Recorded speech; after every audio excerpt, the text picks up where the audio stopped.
तो ये हमारी पहली क्लास है after the first term exams.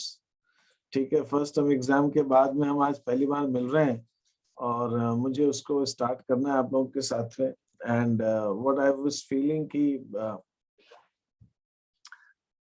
अभी तक थोड़ा सा क्या हो जाता है ना, हो ही जाता है नेचुरली कि अपन एक एग्जाम होने को तो थी, तो बोर्ड की एग्जाम, को इंटरनल एग्जाम तो थी नहीं, तो एक टर्म हो गया, मतलब एक सेमेस्टर हो गया, तो सेमेस्टर ब्रेक तो लगता है, तो सेमेस्टर ब्रेक लग गया। कुछ बच्चे घूमने गए, न्यू ईयर भी आ गया तो क्रिसमस भी आ गया, तो ये सारी चीजें हैं ना। कुछ बच्चे अपने घूमने फिरने भी चले गए, तो ये सारी चीजें हैं। ठीक है, जो भी है तो ठीक है। तो अभी अपन अब नेक्स्ट चैप्टर स्टार्ट कर रहे हैं। मैं अगर आपसे बात करूं कि हमारा सिलेबस क्या है, अगर मैं अपना सिलेबस पे आता हूं, तो सिलेबस में जो हमारा सेकेंड टर्म का है अकाउंटेंसी का, वो सिलेबस अगर हम देखते हैं तो कुछ वो ऐसा बनता है। ठीक है, ये 11th का आ रहा है, 11th, now this is the class 12th। ये क्लास 12 का है। टर्म वाइज फर्स्ट टर्म तो हो गया, फर्स्ट टर्म गया तो गया, अब उसमें सोचना ही नहीं है, चिंता करने की आपके लिए तो बात नहीं है। अब ये है सेकेंड टर्म। सेकेंड टर्म में एक तो एनपीओ है आपके सिलेबस में, पार्टनरशिप का एडमिशन, रिटायरमेंट और dissolution, admission sorry retirement, death and dissolution. फिर अकाउंटिंग फॉर डिवेंचर्स, इसके अंदर पहले फॉर फ्यूचर वो भी था, रिडम्पशन ऑफ डिवेंचर था, वो तो सिलेबस में आपके नहीं है। फिर financial statements of a company में कंपैरेटिव कॉमन साइज और कैश फ्लो स्टेटमेंट है। तो इसके अंदर अगर हम देखें एनपीओ तो ठीक है, कॉन्स्टिट्यूशन, ये रिटायरमेंट और डेथ और डिसोल्यूशन में भी कोई दिक्कत नहीं। अभी मेरा ये प्लान होगा, जैसे मैंने आपसे लास्ट टाइम भी कहा था, कि सबसे पहले हम अकाउंटिंग फॉर डिबेंचर्स लेंगे, बहुत छोटा सा टॉपिक है, शेयर से जुड़ा हुआ है। इसके बाद हम कंपैरेटिव कॉमन साइज और कैश फ्लो लेंगे। तो इसके बाद आप अपना प्रोजेक्ट बना सकते हो। अभी थोड़े टाइम में देखना, आप जनवरी में टीचर्स आपसे प्रोजेक्ट प्रोजेक्ट प्रोजेक्ट करने लगेंगे। तो जब वो प्रोजेक्ट प्रोजेक्ट प्रोजेक्ट करेंगे तो आपको दिक्कत नहीं आएगी, कंपैरेटिव कॉमन साइज हम बना चुके होंगे और कैश फ्लो स्टेटमेंट।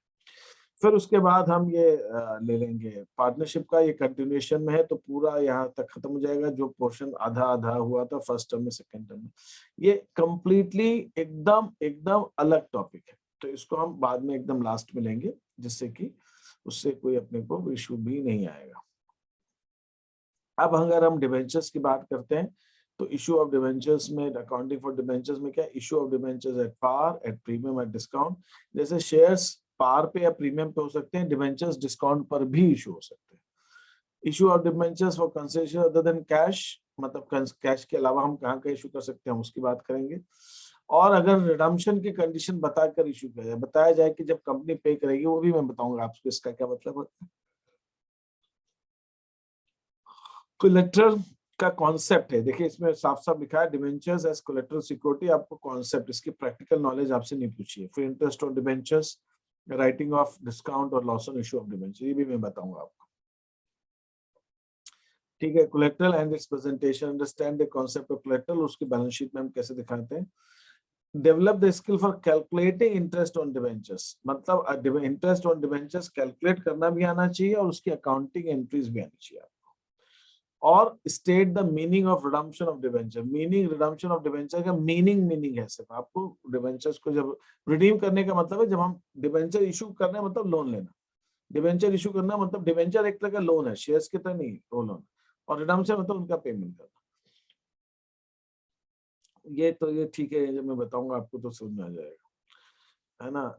ये टीडीएस का हट गया कॉन्सेप्ट जो इंटरेस्ट में था। तो ये आपका डिवेंचर्स का इतना सा आपका पोर्शन है जो आपको आना चाहिए। This is what you should know. हम इसकी बात करेंगे, बहुत बड़ा नहीं है, छोटा सा टॉपिक है, ये हो जाएगा जल्दी से। ठीक है, तो अभी मैं स्टार्ट कर रहा हूँ, issue of debentures for consideration other than cash. या आपने शेयर्स के अंदर देखा था, शेयर्स के अंदर हमने देखा था कि शेयर्स के अंदर जब हम शेयर्स इशू करते थे, तो बैंक के लिए, कैश के लिए भी इशू करते थे। दूसरा हम शेयर्स इशू करते थे जब हम कोई एसेट्स खरीदते थे या बिजनेस टेक ओवर करते थे। तो कंसिडरेशन अदर देन कैश में वही आएगा।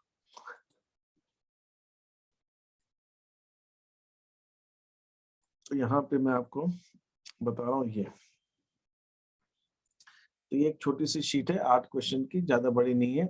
एबीसी लिमिटेड है, उन्होंने प्लांट मशीनरी खरीदा 3 लाख रुपए का, और इसके लिए बदले में वो 12% डिबेंचर्स है। डिबेंचर्स के साथ हमेशा परसेंटेज लिखा हुआ आता है। क्यों लिखा हुआ आता है? क्योंकि हर डिबेंचर पर कंपनी एक इंटरेस्ट देती है और वो इंटरेस्ट का रेट जो है उसके नाम के साथ जुड़ जाता है।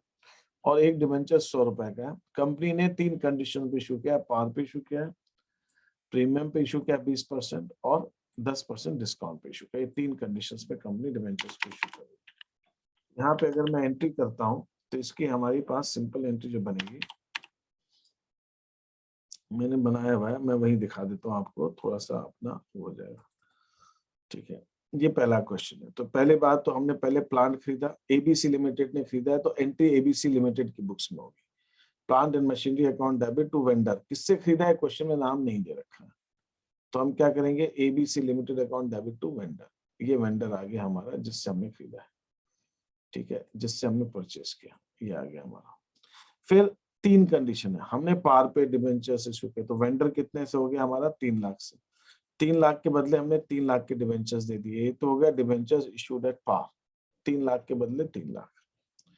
दूसरी कंडीशन प्रीमियम पे दिया 20% प्रीमियम 120 रुपए में, तो यहाँ हम निकालेंगे 3 लाख का पेमेंट करना है, उसके बदले में 120 का एक डिबेंचर, तो कितने डिबेंचर हो गए, 2500 डिबेंचर हो गए, तो हम 2500 डिबेंचर दे रहे हैं। तो यहाँ पे मैं एंट्री करूंगा वेंडर अकाउंट डेबिट, वेंडर को जितना अमाउंट है 3 लाख रुपए से उतने से ही डेबिट करना है।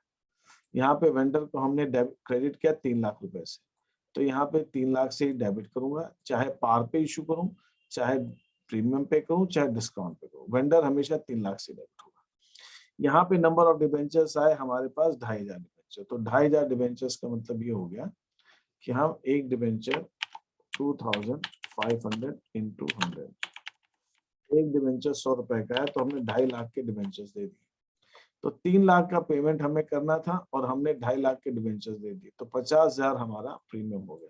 आप 50,000 को आप दूसरे ढंग से भी निकाल सकते हो, 2500। मैं यहाँ पे ये भी तो कर सकता हूँ 2500 इंटू,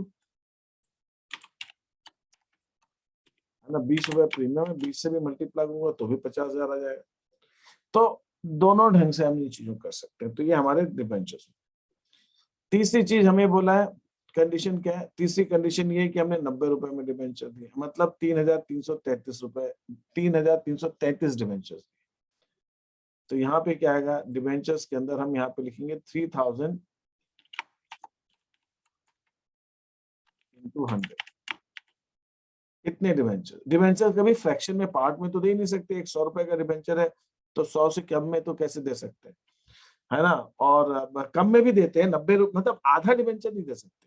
तो ये वैसे देखा जाए तो 3000, इसका अमाउंट अगर देखें तो 3,333.3333 आया, तो 3,333 इंटू 100 दैट इज 3,33,300 यहाँ आ गया।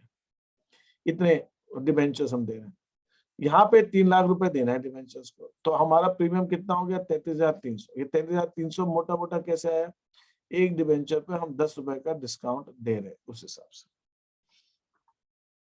तो ये हमारी एंट्री होगी, हम 3,333 ही डिबेंचर्स दे सकते हैं, पार्ट में नहीं दे सकते, तो ये हमारी एंट्री हो जाएगी। इसके अंदर किसी को आप लोग, हाँ बोलिए सर, इसने डिस्काउंट दिया है तो वेंडर का भी अमाउंट थोड़ा कम होना चाहिए ना, नहीं जैसे शेयर के हिसाब से। नहीं, यही तो खेल है इसका, यही तो समझना है। अब ये बता कि मैं तेरे से कहता हूँ, मैंने तेरे से कुछ सामान खरीदा और तेरे से कहता हूँ कि एक्सचेंज बाटर हो रहा है, ठीक है, तेरे से तू मास्क बनाता है और मैं पेन बनाता हूँ, बाटर हो रहा है दिव्यानी, बाटर हो रहा है, ये मास्क बनाता है मैं पेन बनाता हूँ, तो इसने उसकी एक कीमत बताई, फिक्स कीमत, ये इतने का है। मैं कहता हूँ मैं पैसे नहीं, तू पेन ले ले मेरे से, तो मैं कहता हूँ ये पेन कितने का है, मैं कहता हूँ ये पेन जो है थोड़ी देर के लिए मान लेते हैं, है ना, ये पेन जो है हमारा 10-10 रुपए का पेन है, तेरा मास्क जो 50 रुपए का तेरा मास्क है, 10-10 रुपए के पेन। तो कहता नहीं 10 में नहीं लूंगा मैं पेन, मैं पेन 8 में लूंगा तुम्हारा, ये 7 में लूंगा। तो वो ये बता कि तूने इसके दाम कम कर दिए कि तुझे मैं पेन ज्यादा दूंगा। नहीं, म्यूटेड हो तुम लोग, म्यूटेड हो दोनों, दिलीप भी सर और पेन ज्यादा दे। हाँ दिलीप, तू क्या कह रहा है, पेन ज्यादा दूंगा कि तूने इसके दाम कम कर दिए, तू ये पेन मेरे से 10 का पेन 8 में ले रहा है, तो पेन मैं तेरे को ज्यादा दूंगा, ज्यादा, जब 10 के लेता तो कम देता, जब 8 के ले रहा तो ज्यादा देने पड़ेंगे, लेकिन तूने मास्क की कीमत कम कर दी कि पेन मुझे ज्यादा देने पड़ेंगे, दिलीप? पेन की कीमत कम कर दी तो ज्यादा देने पड़े। पेन ज्यादा देने पड़ेंगे, वरुण वही बात है यहाँ। यहाँ पे भी ठीक वही है बात सर। है, यहाँ पे भी वही चीज है कि 3 लाख रुपए तो देने ही है, लेकिन तो एक डिबेंचर 100 रुपए की बजाय तू 90 रुपए में दे रहे हो, 90 रुपए। तो तुमको नंबर ऑफ डिबेंचर ज्यादा देने पड़ेंगे। तो पहले अगर 100 रुपए के डिबेंचर 100 रुपए में देते तो तुमको सिर्फ 3000 डिबेंचर देने पड़ते। अब एक डिबेंचर 90 रुपए का है तो तुमको 3333 डिबेंचर, 333 डिबेंचर ज्यादा देने पड़े, ज्यादा डिबेंचर देने पड़े। Is that okay? Yes sir, clear. और जब मैं दिव्यानी 10 रुपए का पेन मैं 12 रुपए में दूंगा तो मुझे पेन कम देने पड़ेंगे कि ज्यादा देने पड़ेंगे? सर कम देने पड़ेंगे ना। तो इसीलिए दिव्यानी यहाँ पर जब 120 रुपए का एक डिबेंचर हम दे रहे हैं तो हमें सिर्फ 2500 डिबेंचर दे रहे हैं और क्यों? पहले 100 रुपए का डिबेंचर था तो 3000 देने पड़ रहे थे, अब 120 का एक डिबेंचर है तो 2500 डिबेंचर देने पड़ रहा है।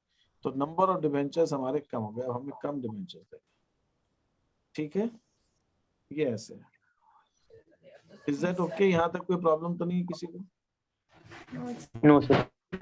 तो ये शीट मैं आपको भेज रहा हूँ और इस शीट को आपको करना स्टार्ट करना है। इसके अंदर मैंने आपको जो शीट अभी दिखाई वो शीट कुछ ये वाली थी। ये 8 क्वेश्चंस की शीट है, छोटी सी शीट है।